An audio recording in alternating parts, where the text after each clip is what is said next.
El año, el planeta o incluso la galaxia o el universo mismo es desconocida.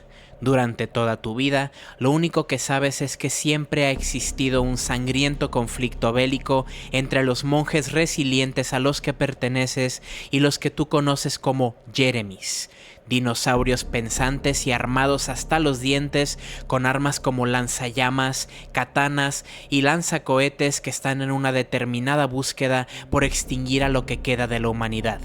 Parece muy difícil que en este campo de batalla tan extraño podamos encontrar algo parecido al amor, mas no imposible.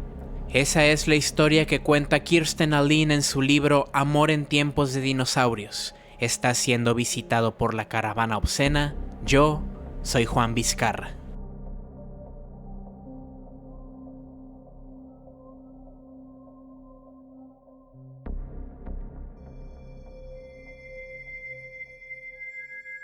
Bienvenidos sean monjes Hare Krishnas a este nuevo episodio, otra historia extraña de romance. Vi que a muchas personas les gustó mucho la primera historia de Abortion Arcade, que tenía tintes de distopia y romance adolescente, y les voy a decir un secreto personal. A mí no me gustan las historias románticas, pero no confundan, porque cuando digo eso me refiero más a este tipo de películas y novelas que muchas personas en la audiencia definirían como películas para señora. Estoy hablando de cosas como 27 bodas, Cómo perder a un hombre en 10 días, El diario de Bridget Jones, etc. Y quizá muchos de los oyentes que se identifican como hombres dirán que no me gustan porque pienso que son películas para mujer, y la verdad es que nada más alejado de la realidad.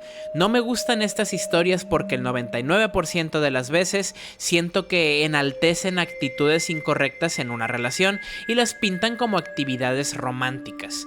Dicho eso, me encanta el romance con elementos sobrenaturales y monstruosos. Algunos de los ejemplos más conocidos y mis favoritos son cosas como La forma del agua por Guillermo del Toro, o incluso películas más de nicho como por ejemplo Flower, producida por Disney, donde una máquina se enamora del personaje de Robin Williams.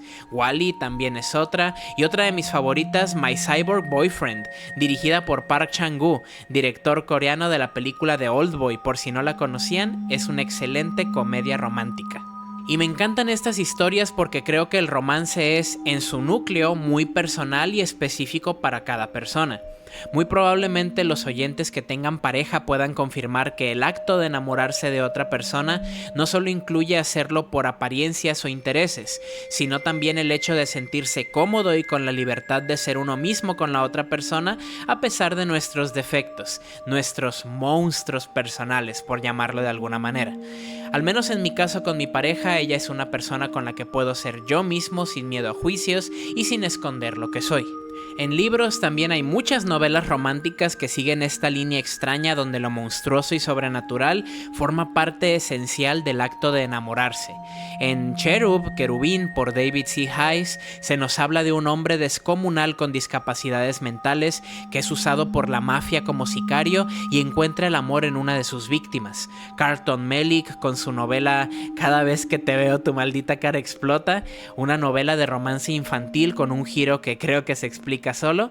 Y claro, ya hablamos de él, Cameron Pierce con su primera historia en Abortion Arcade, y también otra novela de él, Apocalipsis apepinillado en la isla de los pancakes, sobre un pepino deprimido que viaja a un planeta de harina y azúcar y se enamora de una princesa pancake que lacta miel de maple de sus pechos.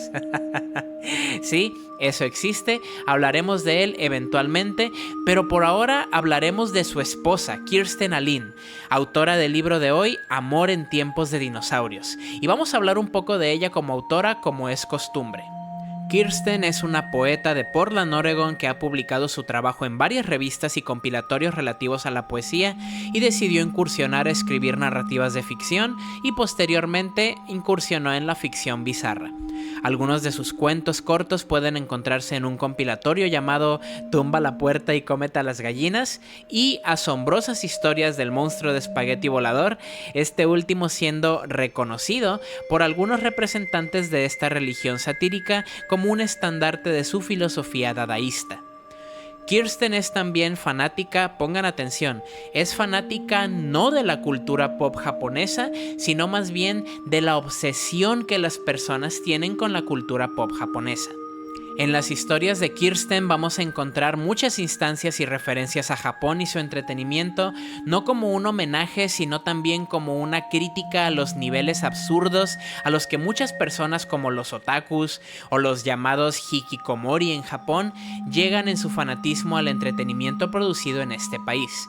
En una de sus novelas titulada Japón conquista la galaxia, donde se nos narra la historia de un ejecutivo que termina como prisionero en un Tokio surreal mientras descubre una conspiración para que Japón desarrolle un plan espacial para conquistar el sistema solar, nos habla mucho de la preocupante obsesión que mucha gente tiene con la cultura de este país. Amor en tiempos de dinosaurios no es excepción a este tema. Es una novela con mucha acción, traición, emoción, como solo las buenas historias de amor saben hacer. Y antes de brincar a este libro quiero dar una pequeña advertencia. Mencioné que Kirsten Allin es una poeta y eso se nota mucho en su trabajo, este incluido. Yo hago lo mejor posible para darles a ustedes un sumario detallado sobre la narrativa de la historia, pero no puedo hacer mucho para hacerle justicia a su prosa, la cual es muy hermosa. Este es uno de los libros que realmente les recomiendo lean por su cuenta, ya que hay descripciones y conceptos que solo pueden ser apreciados si se leen con la estructura de una poesía y claro, cobran sentido de maneras diferentes. Sin más preámbulo, pasemos a ver de qué se trata Amor en tiempos de dinosaurios. Este sumario contiene spoilers, descripciones gráficas violentas y romance interespecie, así que si son sensibles a estos temas, esta es su última advertencia.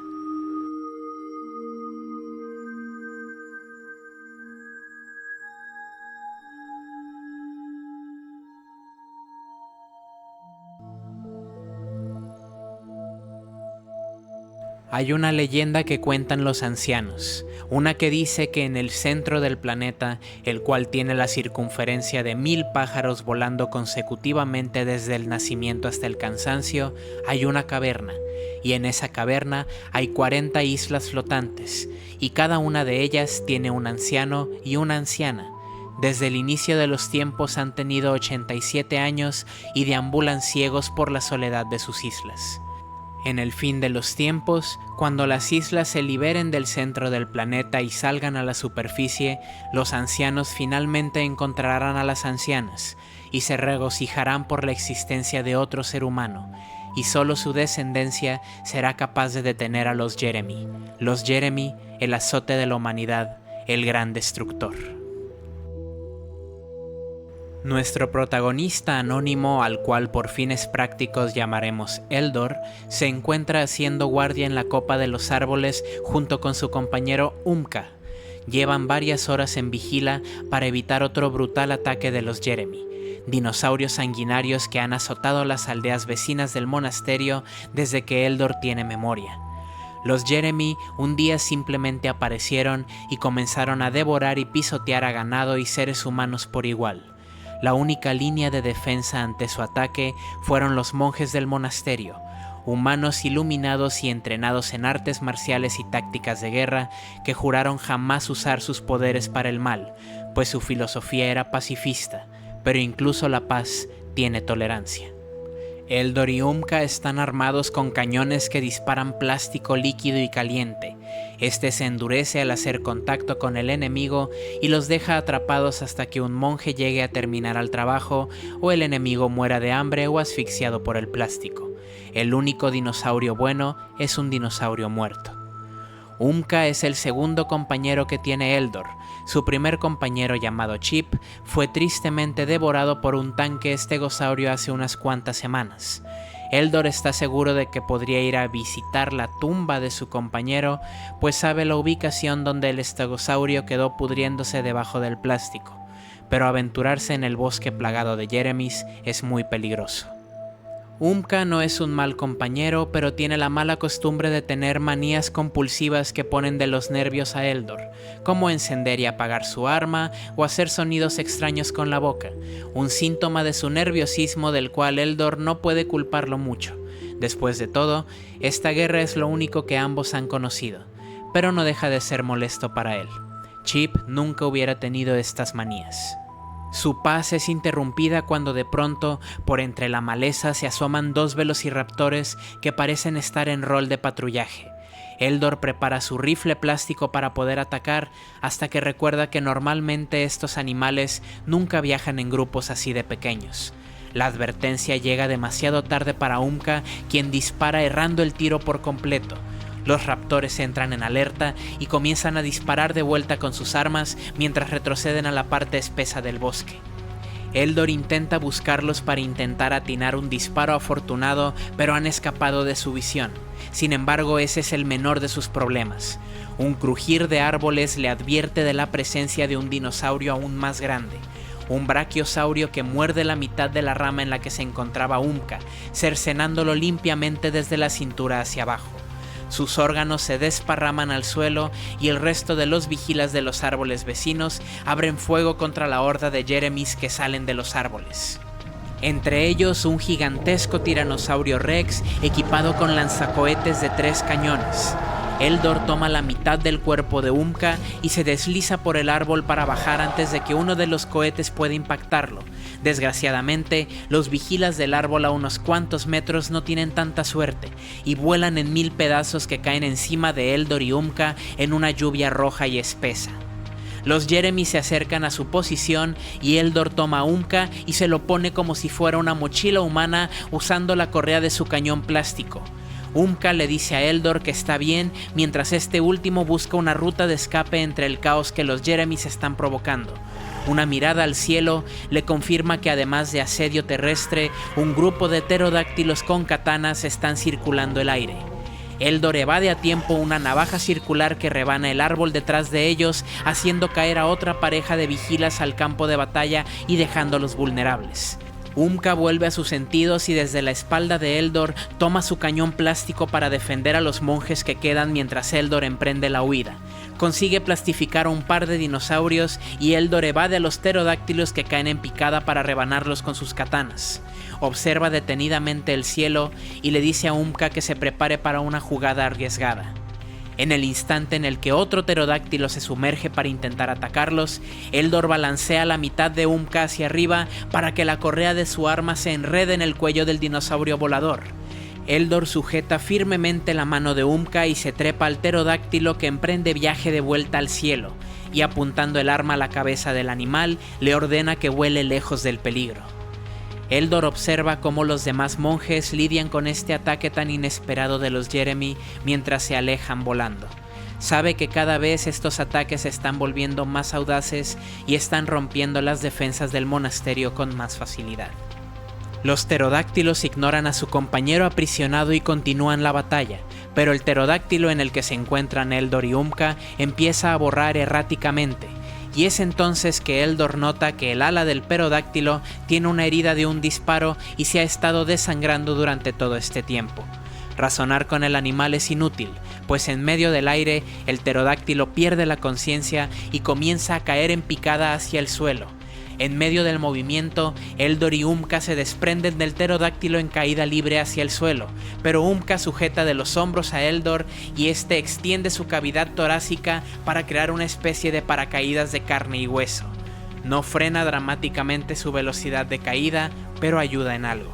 Ambos se impactan contra la copa de los árboles y caen estrepitosamente hasta el piso, el medio cuerpo de Umka acolchonando la caída de Eldor, finalmente teniendo un momento de tranquilidad.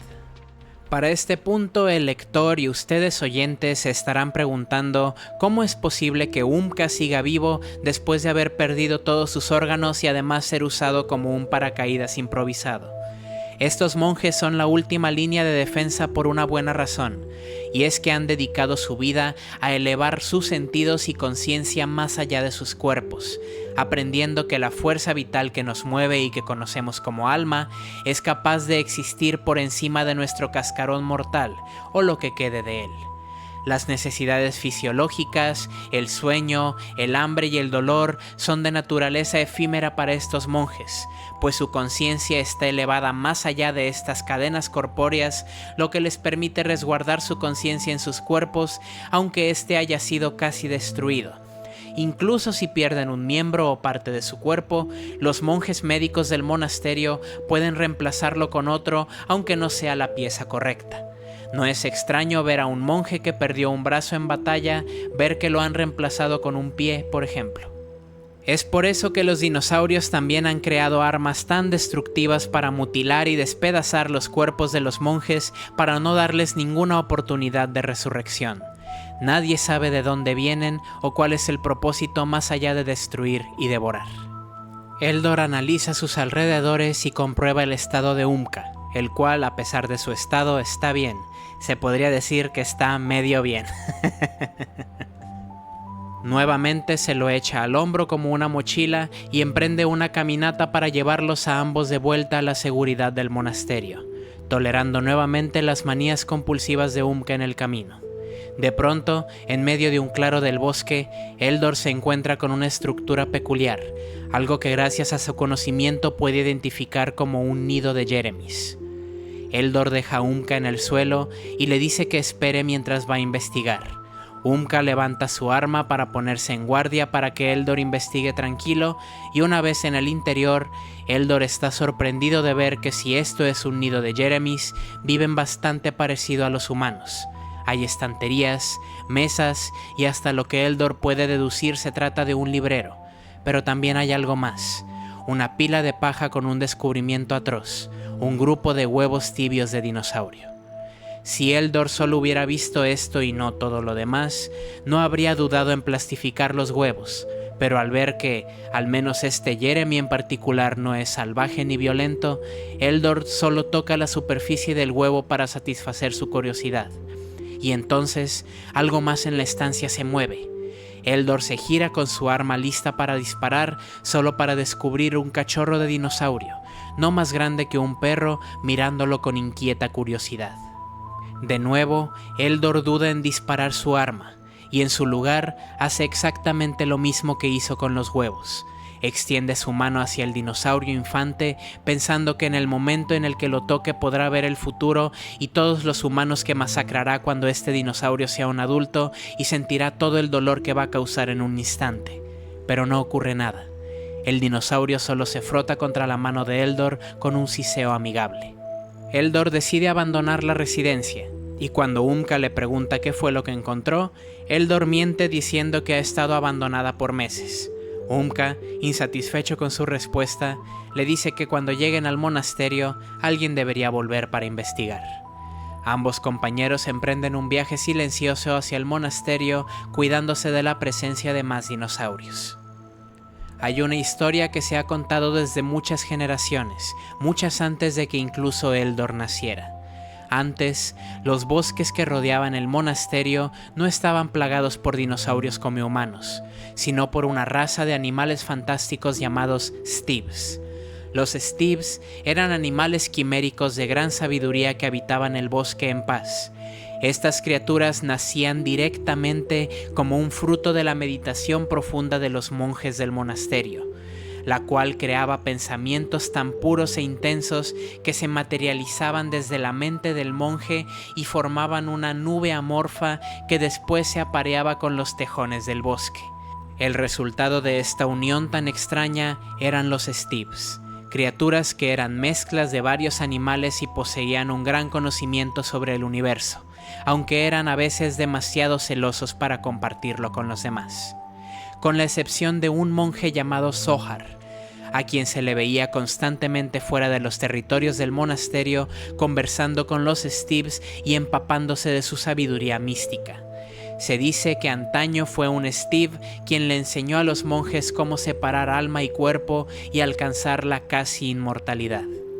Zohar era visto con celos por el resto del monasterio, pues la mayoría de los Steves parecían preferirlo a él. Entre estas criaturas destacaban dos: cabeza de pez y cabeza de rata, un gato con cabeza de pez y un rinoceronte con cabeza de rata respectivamente.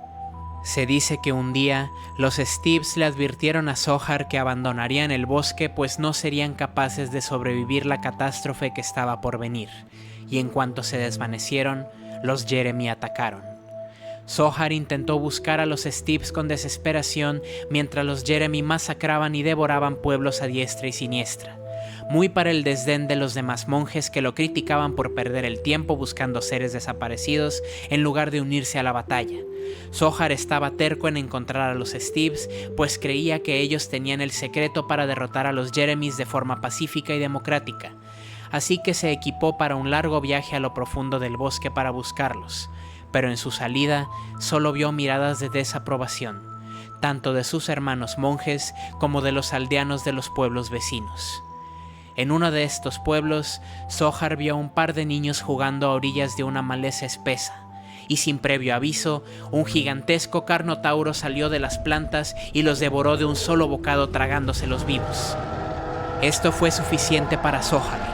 Olvidando de pronto todos los planes pacifistas, en ese momento saltó a las fauces de la bestia, la cual cerró la mandíbula cercenando las piernas de Zohar en el momento en el que entró. Pero entonces el cuello del carnotauro explotó con un estruendo húmedo, revelando a Zohar que había conseguido rescatar a los niños. Estaban muertos, pero al menos ahora se les podría dar una sepultura digna. Desde ese momento, la pelea contra los Jeremys se volvió aún más sanguinaria. Es a los aposentos del ahora anciano Zohar donde Eldor se dirige para buscar consejo. Al llegar, lo encuentra meditando en sus 2 pies, los cuales han sido reemplazados por un par de manos cortas. Lo que hace ver al anciano Zohar muchísimo más bajito de estatura que el resto de los monjes, pero no por eso menos respetado.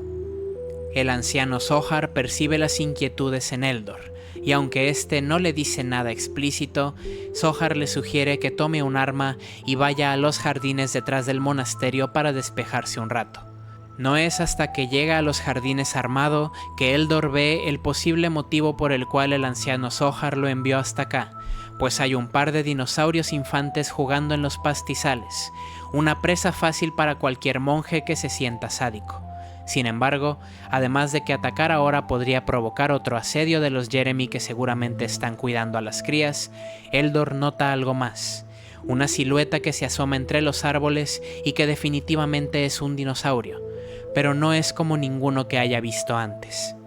Eldor se acerca soltando su arma y cuando se aproxima se da cuenta de que es una hembra de una especie desconocida, un dinosaurio bípedo de piernas fuertes y brazos cortos con piel azulada y la textura del cuero. El dinosaurio nota la presencia de Eldor y da media vuelta para regresar al bosque, por lo que Eldor, desarmado y sediento de respuestas, va en su persecución. Adentrándose aún más al bosque, Eldor percibe el aroma del dinosaurio, un dulce aroma a tomates recién rebanados. Y después de una larga caminata y pensar que la ha perdido, Eldor llega a un claro del bosque que antes fue un campo de batalla. Hay cadáveres plastificados de Jeremys y pedazos de monje momificados por todas partes. Eldor mira con tristeza las consecuencias de este conflicto con un corazón roto y de pronto consigue ver una figura azul en la distancia. Eldor le suplica al dinosaurio que espere, yendo en contra de todas sus creencias de no razonar con el enemigo. Pero para su sorpresa, la dinosaurio se detiene y no solo eso, entablan una conversación donde aprende su nombre. Eldor no puede creer que esté conversando con un dinosaurio, mucho menos que fueran capaces de hablar de forma tan fluida. La dinosaurio en cuestión se llama Petunia y pertenece a la raza de los traqueodontes, una raza que no pelea con los demás dinosaurios por motivos que por el momento decide reservarse para sí misma. Cuando ambos se despiden prematuramente, pues Petunia dice que probablemente le estén esperando, Eldor termina con más preguntas que respuestas, pero de algo está seguro: saben menos de los dinosaurios de lo que ellos creen. La inusual pareja promete verse en este mismo cementerio extraño la mañana siguiente a la misma hora, y Eldor emprende el viaje de regreso al monasterio. Inadvertido de que se adentró muy lejos en el bosque y además desarmado, Eldor regresa a paso veloz y se acelera aún más cuando escucha gritos y explosiones mientras más se acerca al monasterio. Los Jeremys han impactado la segunda torre. La segunda torre del monasterio es la torre donde se resguardaban los aldeanos heridos y enfermos debido al conflicto, y para el conocimiento general está completamente desierta, por lo que es muy extraño que los Jeremys hayan atacado la torre a menos de que alguien les hubiera dicho de sus contenidos.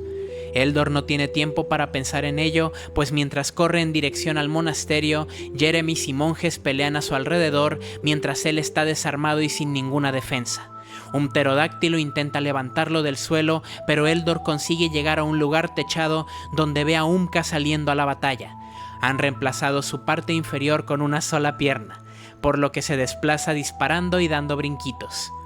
Eldor se apresura a buscar un espacio más seguro que la orilla de la batalla, y de la nada, una navaja que fue disparada de los hombros de un estegosaurio rebota contra un muro y se clava en el costado de Eldor, rebanando su brazo limpiamente al nivel del hombro. El monje cae indefenso al suelo mientras escucha la batalla desarrollarse a su alrededor y entonces pierde la conciencia. En el refugio de su propia mente, Eldor sueña que se encuentra en una isla solitaria y oscura, y Petunia también se encuentra ahí. Ambos son muy viejos. Al despertar, Eldor es informado de que por ahora los Jeremys se han retirado, pero es momento de la retribución. No hay tiempo para ponerle un brazo nuevo, pues por órdenes del anciano Zohar, él, junto con Umka y un pelotón de monjes, irán al nido inhabitado de Jeremys que Eldor descubrió el día que Umka perdió las piernas. Muy para el desdén de Eldor, quien, para no llamar la atención, sobre todo ahora que hay rumores del espía que le dijo a los Jeremys sobre la segunda torre, acepta ir al nido y destruir sus contenidos, incluyendo los huevos que aún no eclosionaban, y asesinar sin piedad frente a sus compañeros al mismo dinosaurio infante que lo había saludado hace 2 días, aplastando su cabeza hasta desparramar sus sesos ante la mirada probatoria del resto de los monjes. Sintiéndose fatal pero sin haber olvidado su promesa, Eldor vuelve a salir desarmado del monasterio para cumplir con su promesa de verse con Petunia en el cementerio, inadvertido de que alguien lo estaba siguiendo. Eldor se encuentra con Petunia en el cementerio de Jeremys plastificados. Ella se muestra visiblemente preocupada por su ausencia de brazo, pero Eldor le dice que en realidad no duele, el dolor es algo ajeno a los monjes. Pero el tacto gentil de la mano de Petunia en su muñón se siente más intenso que el dolor más agudo, pero no de la mala manera. Eldor nunca pensó verse conmovido en su vida, mucho menos frente a un dinosaurio. Sin embargo, cuando Petunia se inclina para poder acariciar su herida con el hocico, Eldor siente como si solo existieran ellos dos en las Islas de las Leyendas. En medio de estas tribulaciones, Petunia rompe el silencio y le dice a Eldor que tiene que enseñarle algo. Petunia se ofrece a que Eldor monte su cuerpo como si fuera una suerte de caballo bípedo, y Eldor abraza el suave cuerpo de Petunia con sus miembros restantes. Cierra los ojos mientras caminan, inspirando su dulce aroma a tomates frescos. Petunia lleva a Eldor hacia la punta de un peñasco pronunciado. En la distancia puede ver el resto del bosque hasta el horizonte, pero inmediatamente hacia abajo, a varios metros de caída, Eldor observa lo imposible. Durante todo este tiempo se pensaba que los Jeremy no tenían la misma capacidad inteligente que los seres humanos, mucho menos la habilidad meditativa de los monjes de poder manifestar pensamientos. Pero en el fondo del peñasco, Eldor descubre stibs y nubes amorfas de pensamiento prosperando en el valle debajo del peñasco. Petunia le dice que cuando los Jeremys atacaron, los stibs se retiraron hasta acá. Eldor le pregunta por qué no vienen a ayudarlos, tanto los stibs como los traqueodontes, que podrían demostrarle a los monjes que no todos los Jeremys son perversos. Petunia solo le puede decir que están esperando una señal. La inusual pareja conversa observando el paisaje de stibs y acuerdan verse a la mañana siguiente en el mismo lugar, esta vez para que Eldor le muestre algo a Petunia. Esa noche, cuando Eldor regresa al monasterio, decide tener una audiencia con el anciano Zohar y le pregunta si cree que es posible que los Jeremys, al igual que los monjes, podrían ser capaces de pensar. No solo eso, si cree que serían capaces de conjurar pensamientos igual que los monjes. El anciano Zohar medita su respuesta mirando a Eldor detenidamente y le dice que los Jeremys son bestias primitivas y salvajes. Su único pensamiento es el de asesinar. Eldor finge estar satisfecho con esta respuesta y se excusa para poder salir a hacer su labor de patrullaje. Esta vez se lleva un arma para no levantar sospechas de ser el espía. Aunque él sabe que no lo es, no quiere ponerse más en la mala fe de los monjes. No es difícil ver a Umka siguiéndolo, no cuando solo es un torso con un pie dando brinquitos y escondiéndose detrás de lugares muy obvios. Eldor finge demencia y acelera el paso hasta su lugar de encuentro con Petunia, seguro de que acaba de perder a Umka y está a salvo para poder encontrarse con ella. El lugar que Eldor piensa enseñarle a Petunia es otro cementerio, uno con el gran cadáver plastificado de un estegosaurio. Eldor le cuenta a Petunia que dentro de este estegosaurio está su último compañero Chip, la última persona que él apreció en su vida. No sabe por qué todo esto está pasando. Lo único que ha conocido toda su vida ha sido violencia, dolor y muerte. Quisiera que las cosas fueran diferentes y que nadie tuviera que volver a pelear nunca. Y el llanto comienza a brotar de los ojos de Eldor. Petunia se compadece de él y lo toma en sus enormes brazos de reptil. Confundido al principio, Eldor finalmente cede y se deja abrazar por Petunia, permitiéndose a sí mismo llorar y sentir algo que no sea furia o deseos de destrucción, hasta finalmente quedarse dormido sobre ella y su dulce aroma de frutas rebanadas. Sueña con él y Petunia viviendo en una casa idílica donde él se levanta para hacerle el desayuno y el mundo exterior es inexistente. Este sumario no le puede hacer justicia a la forma tan linda y cautivadora con la que estos segmentos de sueños están escritos.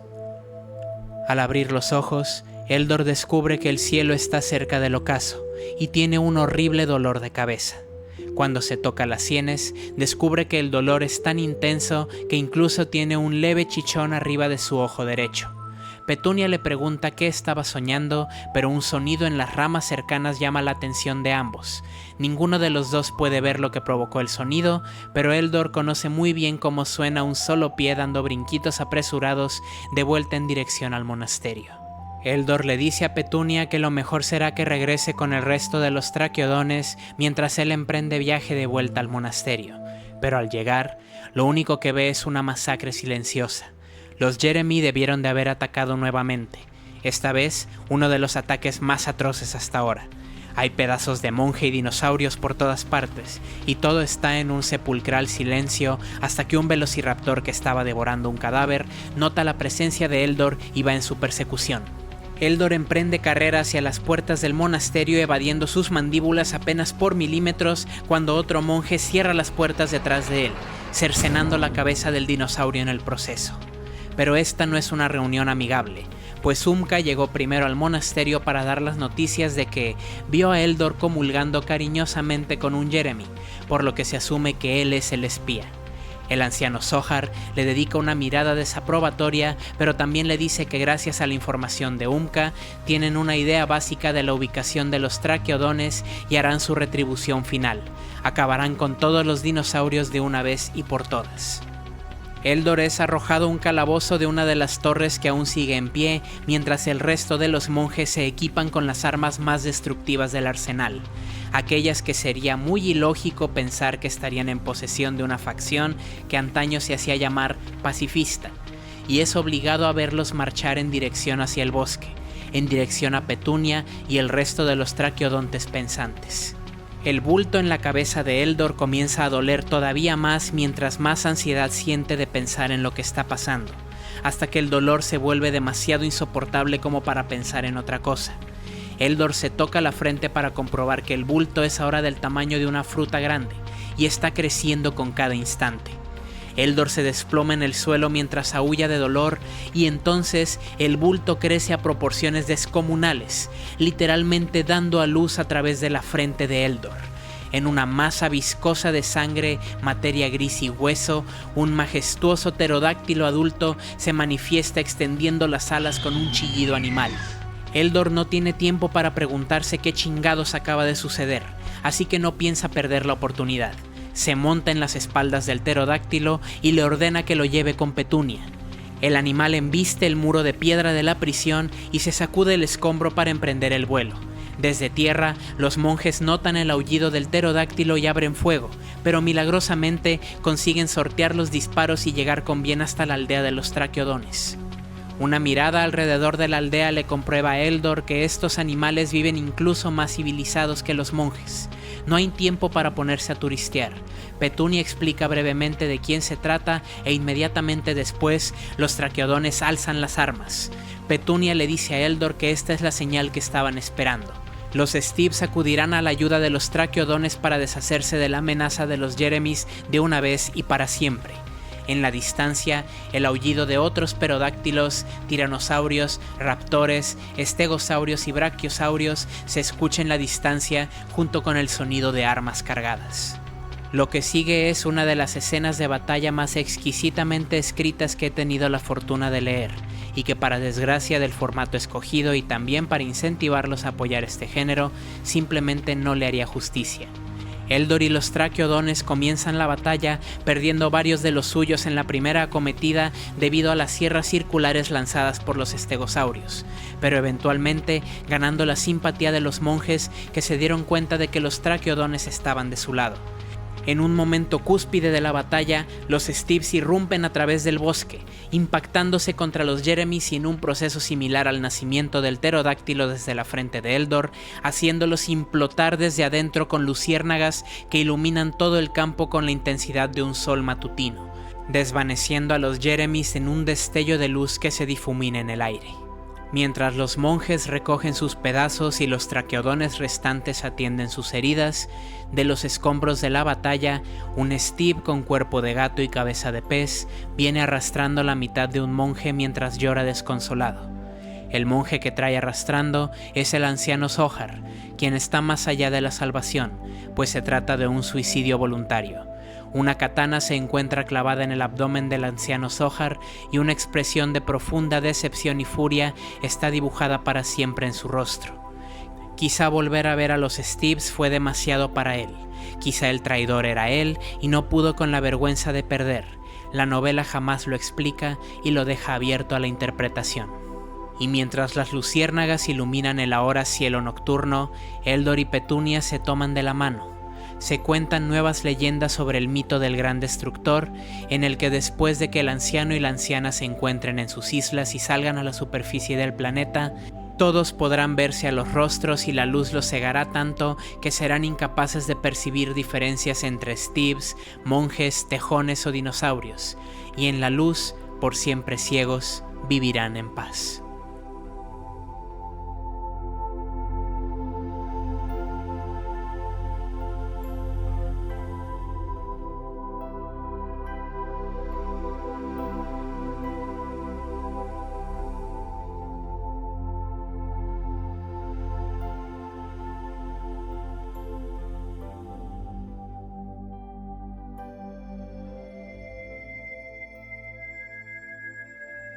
Y así concluye este peculiar romance, y una disculpa a todos esos fans de los romances monstruosos. Estoy seguro de que cuando escucharon sobre el romance interespecie esperaban algo muchísimo más picante. Les juro que no escondí ni censuré nada, pero si les sirve de consuelo, estoy seguro de que hubo bastante acción una vez que todos vivieron en paz en la luz. Y vamos a sacar del camino esta, la cual creo que es la moraleja más obvia de la historia, aunque hay otras que no lo son tanto. El hecho de vivir por siempre ciegos en paz. Quiero suponer es una manera muy poética de decir que solo podemos alcanzar la auténtica paz entre nosotros si somos ciegos a nuestras diferencias. Y es aquí donde creo yo entra una de las nociones menos obvias de la historia y tiene mucho que ver con los Steves. Se nos dice que los Steves son el fruto de los pensamientos de los monjes apareándose con las criaturas del bosque y dando a luz a estas criaturas quiméricas de gran sabiduría. Y en el momento en el que el resto de los monjes empiezan a sentir celos del monje Zohar por pasar demasiado tiempo con los Steves, estos le advierten que tienen que escapar de la catástrofe venidera. Muy probablemente porque los Jeremy, los dinosaurios hostiles, son esencialmente todos los pensamientos negativos tomando forma en estos entes devoradores y destructores.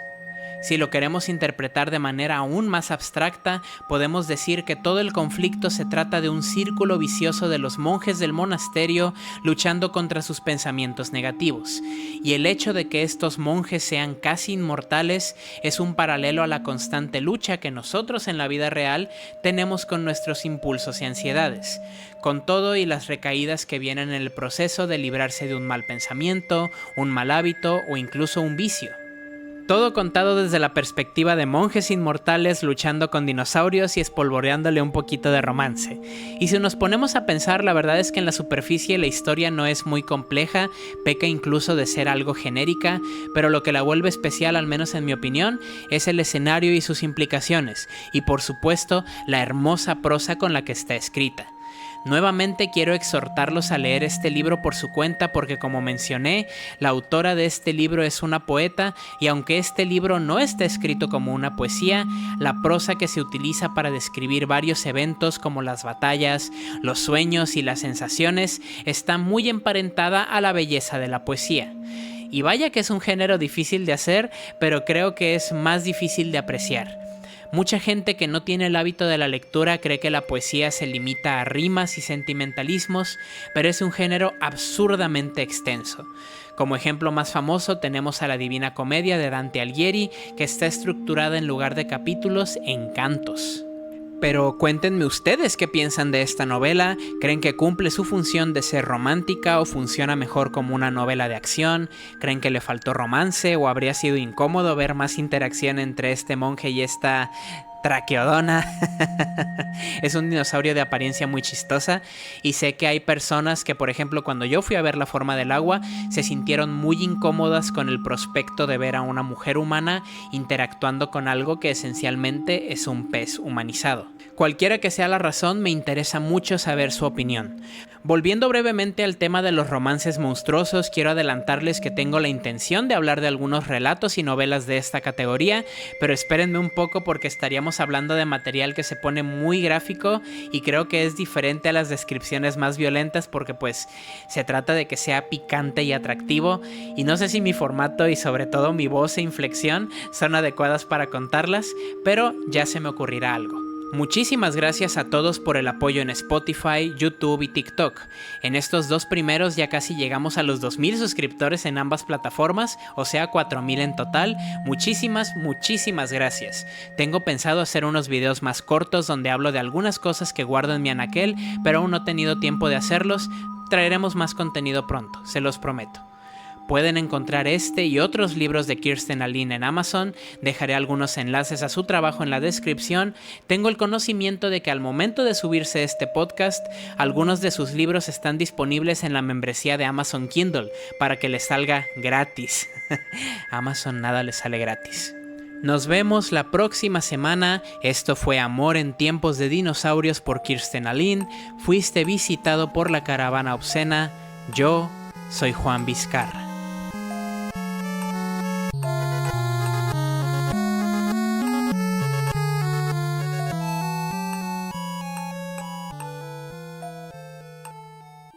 Soy Juan Vizcarra.